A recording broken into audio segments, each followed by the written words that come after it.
देने की बात करती है। हमारे पीएम साहब कहते हैं कि गरीबों को छत दो, आम इंसानों को छत दो। वहीं ये बीजेपी सरकार घर उजाड़ने का काम कर रही है।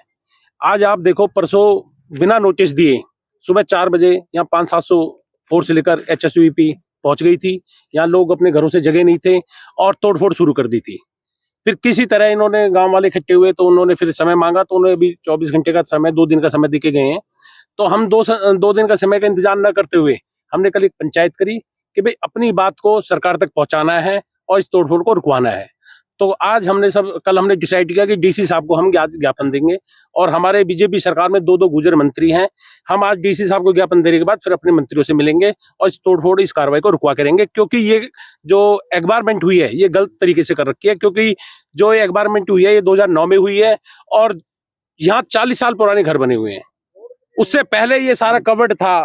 क्या सरकार को ये नहीं पता कि भाई आप जो चीज एग्बारमेंट कर रहे हैं वो खाली जगह है या वहां घर बने हुए हैं?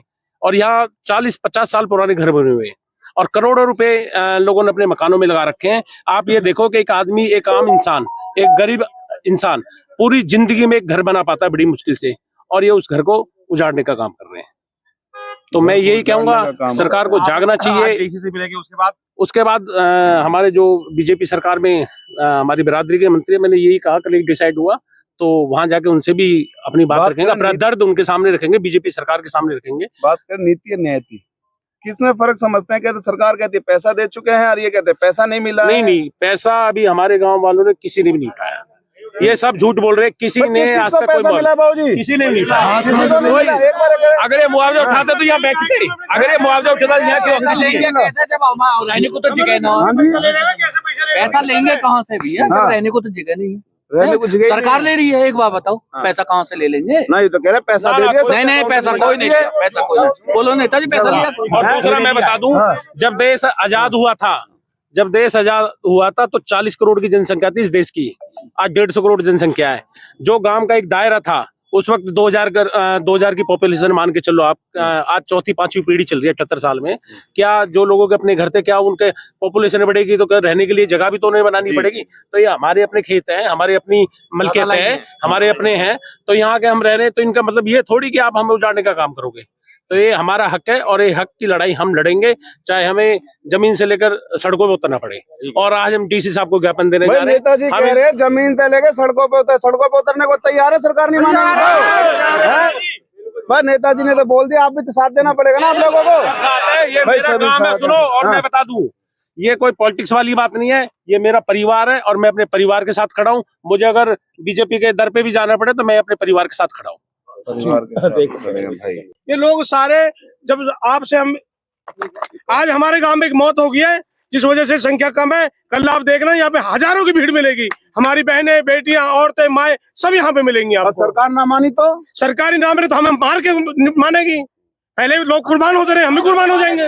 मारने को तैयार है, मारने गाँव वाले कह रहे हैं कि मारने को तैयार जाएंगे। हम जी के करेंगे क्या? आप बताओ, मैं क्या करेंगे? इस जमीन के लिए भूख से मर जाएंगे। एक तरफ तो पूरी दुनिया कहती है कि सर्दियों में जो है रैन बसेरा बनाओ, छत दो। आज हमारी बनी बनाई छतें जो 50 साल पुराने मकान उनको उजाड़ने का काम कर रही है सरकार। ये कहते हैं यहाँ पे शहर बसाएंगे। शहर बस के क्या करेगा जब हम भी नहीं रहेंगे? तो टाइम तो होगा सुबह 6 बजे से 5:30 बजे।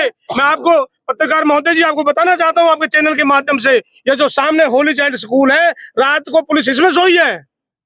पूरी रात पुलिस प्रशासन इसमें सोया है और पुलिस प्रशासन ने सुबह 5:30 बजे हमारे ऊपर चढ़ाई कर दी। हमारे आप जाके देखो, सारे मकान टूटे पड़े हैं। हमारा एक डेलीगेट चंडीगढ़ में अवेलेबल था, माननीय मंत्री श्री विपुल गोयल जी और राजेश नागर जी के वहां पे, उन्होंने भी बहुत सारे फोन करे, प्रशासन अधिकारी फोन ही नहीं उठाते। आज प्रशासन हमारे नेताओं से भी ऊपर है। आर पार की लड़ाई है, आर पार की लड़ाई, पार की है, आर क्या पार की लड़ाई है, आर पार की लड़ाई है भैया। अब नहीं टूटने देंगे, एक टूटने की नौबत ही नहीं आने देंगे जनाब। अगर हमें मार के हमारे ऊपर के बिल्डोजर जाएगा तो बेशक चले जाना, ऐसे नहीं जाने देंगे।